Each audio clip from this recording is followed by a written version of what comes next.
Hello friends, आप सभी का स्वागत है आपके अपने यूट्यूब चैनल सॉन्ग क्लासेस में। दोस्तों, यूपी बीईओ खंड शिक्षा अधिकारी का जो एग्ज़ाम हुआ है कल यानी 16 अगस्त को, उसका एक्सपेक्टेड कट ऑफ क्या जा सकता है, सभी मुद्दों को हम ध्यान में रखेंगे। कितने एग्ज़ाम दिए हैं, कितनों ने फॉर्म भरा था, एग्ज़ाम का पैटर्न क्या था, कंप्लीट एनालिसिस के साथ हम आपको ये वीडियो प्रोवाइड कराएंगे। उससे पहले आप हमारे चैनल को सब्सक्राइब कर लीजिएगा तथा वीडियो को लाइक भी करना बिल्कुल ना भूलें। देखिए दोस्तों, सबसे पहले यदि हम बात करें किसी एग्जाम के कट ऑफ को लेकर, तो किसी एग्जाम का कट ऑफ कई चीज़ों पर फैक्टर करता है। जैसे उसमें टोटल फॉर्म में कितने भरे गए हैं, उसका सीटें कितनी हैं तथा कितनी अटेंडेंस रही है, और सबसे मेन चीज़ जो है, क्योंकि यूपी पीसीएस का एग्जाम है तो बेहतर अभ्यर्थी हर बार इसमें एग्जाम देते हैं, मगर इस बार इस एग्जाम में एक खास चीज़ ये थी कि स्पेसिफिक कैंडिडेट के लिए फॉर्म आया था। मीन्स ये है कि जो बीएड धारक थे केवल वो ही इस फॉर्म को भर सकते थे। आम जनमानस जो कंपटीशन की तैयारी करते हैं उनके लिए फॉर्म नहीं था। केवल और केवल बीएड धारक ही इस फॉर्म को भर सकते थे। तो पीसीएस के सभी एग्जाम से इसकी कंपेयर करना शायद गलत होगा, क्योंकि पीसीएस के जो अदर एग्जाम होते हैं उसमें सभी के लिए ओपन किया जाता है, मगर पीसीएस के ये एग्जाम केवल और केवल बीएड धारकों के लिए ही था। तो कट ऑफ से पहले हम कुल बात करें तो जो टोटल सीट थी, जो आप जानते होंगे 309 पदों के लिए ये पद निकाले गए थे। 309 पदों के लिए यानी 309, और इन 309 पदों पर लगभग 5,28,314 कैंडिडेट ने फॉर्म फिल किया था। 5,28,314 यानी समझ सकते हैं आप कितनी बड़ी संख्या में कैंडिडेट कॉल किए गए थे। मगर सबसे बड़ी जो समस्या थी, जब ये फॉर्म भरा गया था तब ये बिल्कुल नहीं लग रहा था कि कोरोना की स्थिति भारत में इतनी गंभीर भी हो सकती है। स्थिति गंभीर होने के साथ साथ क्योंकि कैंडिडेट बिल्कुल नहीं चाह रहे थे कि ये एग्जाम हो, साफ कारण है वो रिस्क लेना नहीं चाह रहे थे अपनी जान पर। इसी चीज को देखते हुए केवल 44% कैंडिडेट ही एग्जाम देने आए हैं, यानी कट ऑफ को लेकर बहुत बड़ा फैक्टर यहां देखने को मिल रहा है। केवल 44% कैंडिडेट ही एग्जाम देने आए हैं। लगभग 56% कैंडिडेट एग्जाम में अब्सेंट मिले हैं, यानी इतनी बड़ी संख्या में अभ्यर्थियों ने एग्जाम नहीं दिया है। केवल 2,43,000 कैंडिडेट ही थे जिन्होंने एग्जाम दिया है। अब तीसरी बात हम कर लें एग्जाम के पैटर्न को लेकर, एग्जाम के लेवल को लेकर। तो जो कैंडिडेट इस चीज को बोल रहे हैं कि यह एग्जाम इजी था, तो मैं उन्हें निश्चित तौर पर यह कहना चाहूंगा कि आप बिल्कुल इस चीज को मजाक में ना लेके चलें कि एग्जाम इजी था। एग्जाम कहीं से भी इजी नहीं था, और यदि कोई कैंडिडेट ऐसा बोल रहा है कि एग्जाम इजी था तो या तो वो अच्छी तरीके से तैयारी नहीं किए हैं या वो फिर एग्जाम की वास्तविकता को नहीं जानता। यदि मैं आपसे बात करूं तो एग्जाम का जो लेवल है मेरे अकॉर्डिंग वो तो मीडियम टू हार्ड है। और आप अखबार भी यदि पढ़ेंगे तो आपको पता लग जाएगा कि क्या प्रतिक्रिया अभ्यर्थियों के द्वारा इस एग्जाम को लेकर दी गई है। अभ्यर्थियों ने कहा है कि जो करंट के क्वेश्चन थे वो कभी जबरदस्त तरीके से थे, और अभ्यर्थियों ने यह भी कहा है क्योंकि पीसीएस लेवल का एग्जाम था तो उसमें इतनी बड़ी संख्या में मैथ और रीजनिंग के क्वेश्चन नहीं आते। और सबसे महत्वपूर्ण जो इस एग्जाम में रहा है वो लगभग 20 से 22 नंबर का साइंस का पोर्शन रहा है।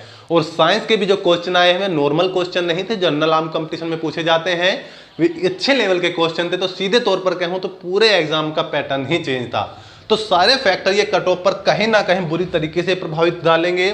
केवल बेशक सीट कम है, कैंडिडेट बहुत ज्यादा है, मगर कट ऑफ मेरे अनुमान में से इस बार कम रह सकता है।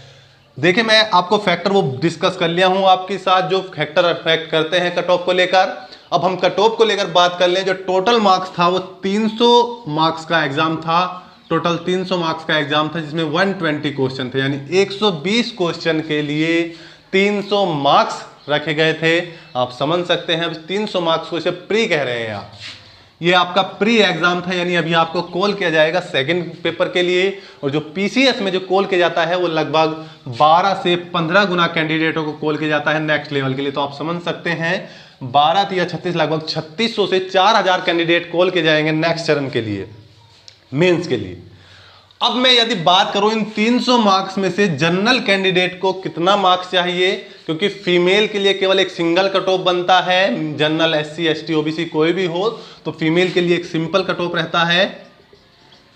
मेंस बात है जो आपका मेल कैंडिडेट का, उसका कट ऑफ क्या जा सकता है। देखिए, मेरे अकॉर्डिंग क्योंकि जनरल जो देखा जाता है यूपी पीसीएस के एग्जाम में, जो नॉर्मल एग्जाम होते हैं यूपी पीसीएस के, चाहे वो लोअर एपीसीएस हो चाहे वो अपर एपीसीएस हो, एआरओ परीक्षा हो, आरओ परीक्षा हो, जो से पीसीएस कराता है, तो उस एग्जाम में लगभग 70% कट ऑफ देखने को मिलता है। लगभग 70% क्वेश्चन कट ऑफ देखने को मिलता है। यदि आम एग्जाम होता तो आप 12 के मल्टीप्लाई कर सकते हैं 7 से, यानी 84 क्वेश्चन सेव हो जाते हैं। मगर ये आम परीक्षा नहीं है, मैंने आपको कारण भी बताए हैं। एक तो हर कैंडिडेट के लिए परीक्षा नहीं थी, स्पेसिफिक कैंडिडेट थे, बीएड धारक थे, एग्जाम का पैटर्न बिल्कुल अलग था, मीडियम टू हार्ड था और काफ़ी बड़ी संख्या में अभ्यर्थी एब्सेंट रहे। इन सभी चीज़ों को देखते हुए हमने जो एनालिसिस किया है वो बिल्कुल एनालिसिस क्या हमारा बैठता है। देखिएगा, यदि मैं आपसे बात करूं, यदि जो कैंडिडेट है उनके मार्क्स जनरल में 190 प्लस क्वेश्चन यदि आ रहे हैं, 190 प्लस मार्क्स यदि वो कर पा रहा है, 300 में से 190 प्लस मार्क्स है, ये 190 से भी कम कहूं मैं, 185 टू 190, 185 से 190 मार्क्स यदि जनरल मेल कैंडिडेट है तो वे निश्चित होकर देखेगा कि उन्हें 99% चांस है कि उसे मेंस के लिए कॉल किया जाएगा और वो मेंस की प्रिपरेशन कर सकता है। मेंस का सिलेबस आप जानते हैं, जीएस प्लस हिंदी 400 मार्क्स की आपकी आएगी। नेक्स्ट यदि मैं ओबीसी की बात करूं तो ओबीसी में और जनरल में बहुत बड़ा अंतर देखने को नहीं मिलता, केवल 2 या 4 मार्क्स का मिल सकता है।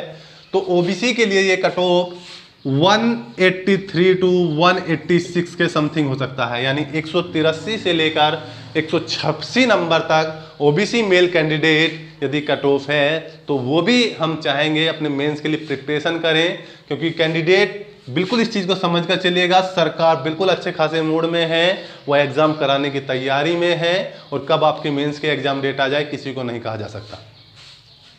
एससी, यदि हम शेड्यूल कास्ट की बात करें, अनुसूचित जाति की बात करें, तो अनुसूचित जाति की जो हम बात करते हैं यहाँ पर इनका कट ऑफ 175 टू 178 तक देखने को मिलेगा, यानी 175 से 178 नंबर यदि एससी कास्ट है, रिजर्वेशन जो पड़ता है इनका शेड्यूल कास्ट है, तो 175 से 178 नंबर यदि हैं तो वो मेंस के लिए प्रिपरेशन कर सकते हैं। दोस्तों, हम इस संबंध में आपसे भी राय जानना चाहेंगे कि आपका इस कट ऑफ को लेकर क्या मत है, आपको क्या लगता है कि कट ऑफ क्या जा सकता है, क्योंकि ये हमारा व्यूज़ है, जिस कैंडिडेट से हमने तुलना की है, जिन कैंडिडेट से हम मिले हैं उनके आधार पर हमने कट ऑफ तैयार किया है, उनसे पूछा है, जो भी हमें निष्कर्ष मिला है हम आपके साथ साझा कर रहे हैं। आपकी क्या राय है, क्या प्रतिक्रिया है, वो भी आप कमेंट बॉक्स में जरूर शेयर करें। नेक्स्ट यदि हम करें शेड्यूल ट्राइब की बात करें, अनुसूचित जनजातियों की बात करें, तो यहाँ शेड्यूल ट्राइब के लिए बड़ा अंतर देखने को मिल सकता है। यहाँ 165 से 170 मार्क्स यदि है एसटी कास्ट में तो मेंस दे सकता है। यदि हम ईडब्ल्यूएस की बात करें तो ईडब्ल्यूएस और ओबीसी को लगभग इक्वल रख सकते हैं, यानी इन दोनों के बीच में जनरल और ओबीसी के बीच का जो क्राइटेरिया होगा बहुत बड़ा अंतर नहीं होगा, केवल 1 या 2 मार्क्स का अंतर देखने को मिल सकता है, क्योंकि शायद किसी एग्जाम में पहली बार ईडब्ल्यूएस को लागू किया जा रहा है। मैं ऐसा नहीं बोल रहा हूँ, कई एग्जाम में किया जा चुका है, मगर जो देखा जा रहा है लगातार एक बहुत बड़ा अंतर नहीं देखने को मिल रहा है। लगातार ईडब्ल्यूएस सर्टिफिकेट बन रहे हैं, कैंडिडेट अप्लाई कर रहे हैं, बहुत लार्ज कैंडिडेटों का नंबर है जो ईडब्ल्यूएस में अप्लाई करते हैं। तो मेरा जो इसका अनुमान है वो इसका अनुमान है 183 टू 188, केवल 1 या 2 नंबर का फर्क ईडब्ल्यूएस यानी इकोनॉमिक वीक सेक्शन हम कहते हैं, जो स्वर्ण आरक्षण जिसे नाम दिया गया है, उसके आधार पर यह कट ऑफ इतना हो सकता है। फीमेल कैंडिडेट की यदि हम बात करें कि फीमेल कैंडिडेट का कट ऑफ क्या जा सकता है, तो फीमेल कैंडिडेट का जो कट ऑफ जा सकता है वो इनका cut off according to 170 plus, यदि 170 प्लस मार्क्स हैं, 170 टू 180 यदि है इनका मार्क्स, तो निश्चित हो जाइएगा कि इनका रिजर्वेशन में जनरल फीमेल के लिए नंबर पड़ जाएगा। यानी फीमेल कैंडिडेट का कट ऑफ कुछ कम जाएगा कंपेयर टू मेल कैंडिडेट, क्योंकि इनके लिए सीटें रिजर्व की जाती हैं और सीटें रिजर्व होने के कारण कट ऑफ थोड़ा डाउन हो जाता है। तो पूरा ये पर्सपेक्टिव था हमारी, आपके लिए एक सुझाव था कट ऑफ को लेकर। इस पर दोस्तों आपकी क्या राय है वो कमेंट बॉक्स में हमारे साथ जरूर शेयर कीजिएगा। मिलते हैं नेक्स्ट वीडियो में, तब तक के लिए जय हिंद, जय भारत, धन्यवाद।